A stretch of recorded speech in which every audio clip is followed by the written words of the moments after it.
전반적인 시장 흐름 살펴보도록 하죠. 일단 올해 있는 글로벌 전반적인 이벤트 이제 그 마무리가 되었다. 우리 시청자분 이미 알고 계시리라 생각이 되고 있는데요. 지난 오후였죠. 미국 이제 지지난일에 있었던 하원 미국 세제 개편안의 통과 그 소식 이후 상원에서도 통과했다라는 51%의 지지로 통과했다라는 그런 소식 전해 들려오면서 일단 전체적인 글로벌 시장 내 특히나 미국 시장 내 이벤트는 올해 안에 있는 이벤트는 이제 마무리가 되었다라는 부분. 이로 인해서 실질적으로 시장 두 가지 관심사의 이동 생각을 좀 해봐야 될 것 같습니다. 첫 번째는 글로벌 이벤트의 마감 이러다 보니까 전반적인 이제 그 차익 실현 매물이 아마도 연말까지 조심스럽게 그리고 서서히 시장 내에 출회가 될 그럴 가능성 분명히 염두를 봐야 될 것 같고요. 두 번째는 이제 시장의 관심은 서서히 이제 다음 이벤트죠. 4분기 실적으로 이동하는 그런 움직임 나타날 수밖에 없다라는 부분. 이제 우리 시청자 여러분들도요. 연말 이제 며칠 남지 않았습니다. 4분기 실적으로의 시장 관심 쏠림 현상 이 부분에 대해서 생각을 좀 해보시고요. 이제 4분기 실적 분명하게 관심을 가져 나가야 되겠다는 말씀 먼저 좀 드려보겠습니다. 좀 더 자세하게 그 미국 세제 개편안에 대해서 좀 얘기를 나눠보죠.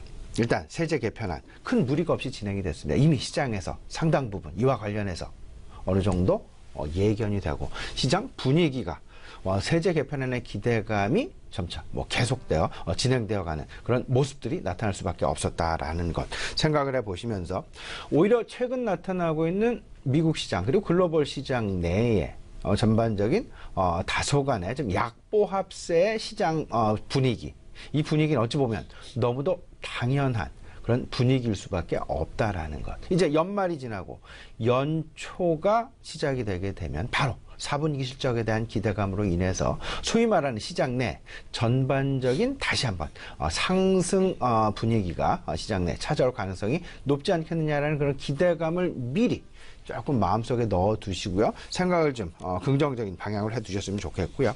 이제 세제 개편안의 주된 내용 다들 알고 계시겠습니다. 일단 2018년부터 법인세 현행 35%에서 21%로 축소한다라는 감세한다라는 그 부분들 이 감세 효과 잠시 후에 조금 좀 말씀을 제가 더 좀 심도 있게 좀 드리도록 해보고요. 그리고 총 금액 예상되는 금액의 수준은 한 10년간 1.5조 달러 정도의 이제 그 감세 예상이 된다라는 부분. 우리나라 1년 GDP 계속 말씀을 드리고 있습니다. 1.6조 달러. 여기 한 92% 정도에 이르는 어마어마한 금액의 감세안이 30여 년 만에 이제 통과되었다라는 그런 시장 내 상당히 긍정적인 분위기 분명히 읽어보셔야 될 것 같습니다. 여기에는 분명히 시장 내 변화 예정이 되어 있다. 예고가 되고 있다. 분명한 것. 법인세를 인하하게 되면 당연히 기업 입장에서 순이익이 증가할 수밖에 없게 될 것이고 순이익이 증가하게 되면 PR의 상승 당연히 나타나겠죠. PR 상승은 바로 주식시장, 주가로 이어지게 되는 그런 모습들. 그러면서 주식시장 내에 두 가지 시나리오를 분명히 염두에 두셔야 될 것 같습니다. 그 두 가지 시나리오는요. 이렇게 보셔야 되죠. 미국으로의 기업 환경이 상당 부분 개선되다 보니까 해외로 퍼져 있는 미국 기업들의 다시금 그들로의 미국 본토로의 회귀 과정이 앞으로 단기적이다라기보다는 중장기적으로 계속해서 진행될 가능성이 높을 것이다라는 부분. 소위 말해서 텍스 헤이븐이나 세금이 상대적으로 싼 국가들로 본사를 이전했던 대다수의 미국 기업들 다시금 미국으로 돌아올 가능성, 소위 말하는 리쉐어링에 대해서 분명히 우리가 인식을 해놓고 분명히 큰 호흡 속에서 이 그림이 어떻게 진행이 되는지를 보아야 할 것이다. 어쩌면 글로벌 시장 내 엄청난 지각 변동을 초래할 가능성도 있을 수 있다라는 부분. 이로 인해서 글로벌 자금의 당분간 미국으로의 쏠림 현상을 우리가 좀 예상해 볼 수 있지 않겠느냐라는 부분. 미국으로의 쏠림 현상이 나타나게 된다라면 그러면 달러화의 강세 반전이 예상이 될 것이고, 지금 현재 원화의 상대적인 강세가 오히려 우리나라들의 기업들의 수출 경쟁력을 약화시키는 그런 모습들로 시장 내 조금씩 대두가 되고 있는데, 앞으로 환율의 흐름, 원화의 강세뿐만 아니라 오히려 거꾸로 달러화 강세의 가능성도 우리가 전혀 배제할 수 없다. 오히려 그 가능성이 상당 부분 미국의 감세안 통과와 맞물리게 되면서 실질적으로 내년부터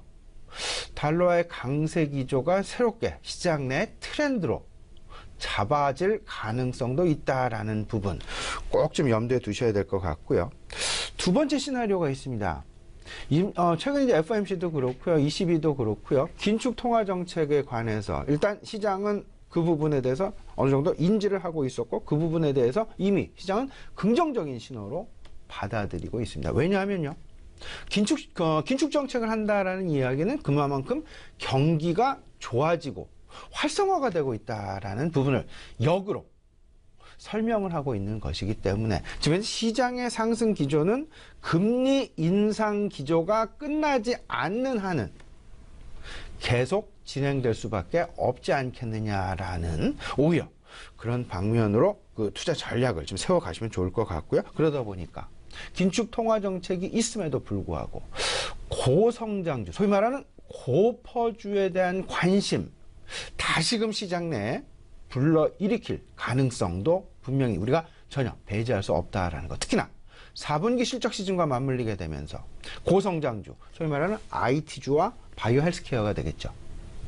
이쪽에 대한 통상적으로 긴축 정책을 실시를 하게 되면 고성장주 쪽보다는 저퍼주, 가치주들에 대한 관심이 상당 부분 늘어나는 것이 정설인데, 지금 이제 세제 개편안의 통과, 그리고 긴축 기조의 어떤 시장 내에서의 해석이 경기 개선 신호로 계속해서 해석을 하고 있다라는 부분은 오히려 향후 앞으로 고퍼주, 고성장주에 대한 관심 가능성이 조금 더 확장되고 확대될 가능성이 높지 않겠느냐라는 부분에 분명히 이 부분까지도 우리가 염두에 둬야 되겠다라는 부분 분명히 참고하셔야 될 것 같습니다. 네.